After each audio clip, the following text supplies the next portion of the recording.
Now, at that point in the presentation and the number three misconception, we recommend teaching them how to ask that favor to set up their referrals.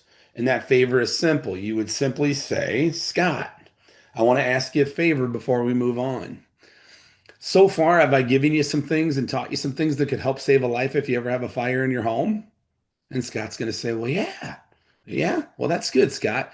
If you still feel the same way at the end of the presentation, if you like me and you like the presentation, or excuse me, if you don't like the presentation at the end, if things change, I will not ask you for one single referral or to help me to get into another home, teach this presentation, teach this information, okay? But on the other hand, if you still feel the same way you do right now, and you like me, you like the presentation, you like what we're doing, you think the home safety checklist has value, you think people need the stickers for their home, things like that for their pets and their family, then I'm going to ask you one simple favor. If you still feel good about it and you like me and you like the presentation at the end, I'm going to ask you for a few referrals so that I can go and show some of your family and some of your friends. Does that make sense? Is that fair enough?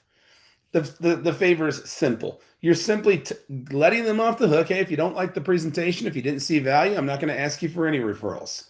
However, if you do, you liked it, you learned some things, at the end of this thing, I'm going to ask you to help me to show a few other people the same presentation I just showed you. Is that fair enough? That works. I'm telling you guys, when I was out there doing demos, I did a lot of demos and I got a lot of referrals. I very rarely walked away without 10 referrals.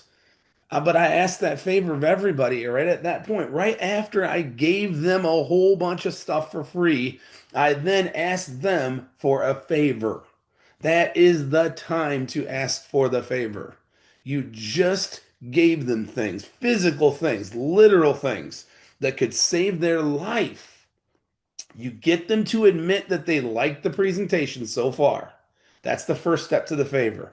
Ask a question. Scott, are you learning some things today that you didn't know before? Do you think you've learned some things that could save a life? They're going to say yes. If you're doing a halfway decent job, they're going to say yes to be polite. So you've locked in the yes. Now you ask the favor.